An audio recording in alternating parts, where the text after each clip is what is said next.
Well, you've heard it time and time again. Idaho is one of the fastest growing states, but what does that mean?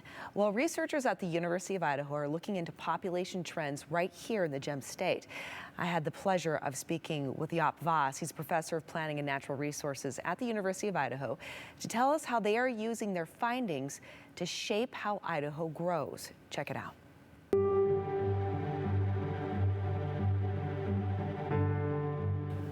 Jaap, it is so great to have you here. Tell us a bit about the research that you do at the University of Idaho.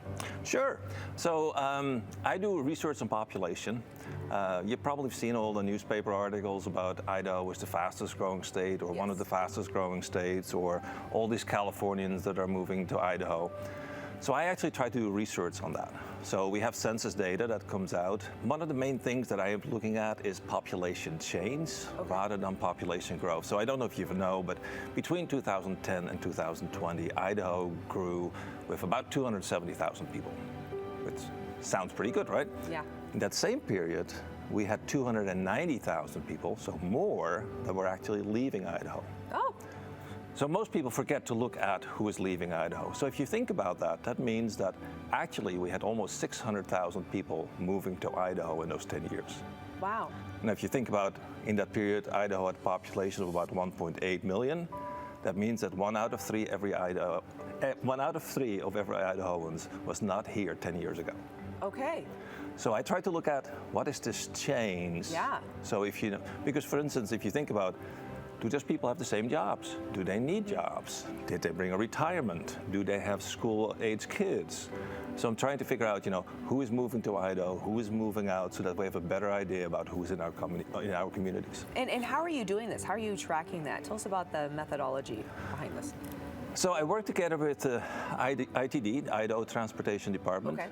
Every 3 months, they send me data of driver's license surrender. Now, it's not perfect.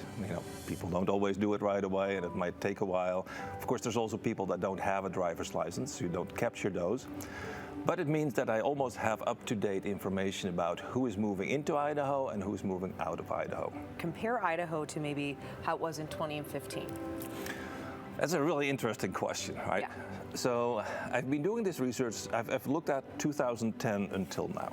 Every year between 2010 and 2022, there were a couple more people coming to Idaho. So it was this straight line. More and more people were coming to Idaho. Fairly straightforward. Yeah. And if people ask me, what do you think is going to happen with growth in Idaho? I said, well, I would just extrapolate that line. I don't think anything is going to change. People moving out of Idaho, that was much more going up and down.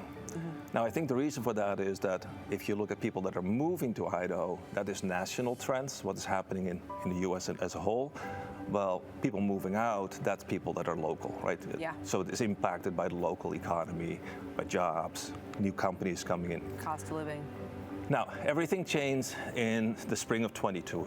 In the spring of 22, all of a sudden, that line that had been going up steadily, all of a sudden dropped. Oh. And that was when the Feds increased the mortgage rates. So that mortgage rate really had an impact on how people were moving.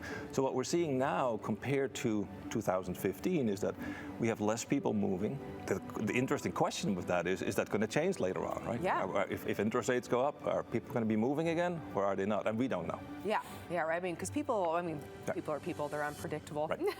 They're very unpredictable. But this information, though, itself is incredibly important, though, because I can imagine we could be utilizing that to at least give some idea of what future growth might look like, right? Yeah, that's to some degree.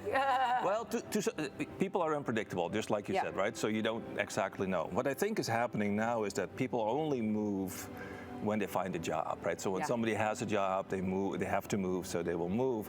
But once the mortgage rates go down, then the question is, are we going to go back to the pattern before? So is that straight line that I told you about, is that going to pick up again? Are we going to have that straight?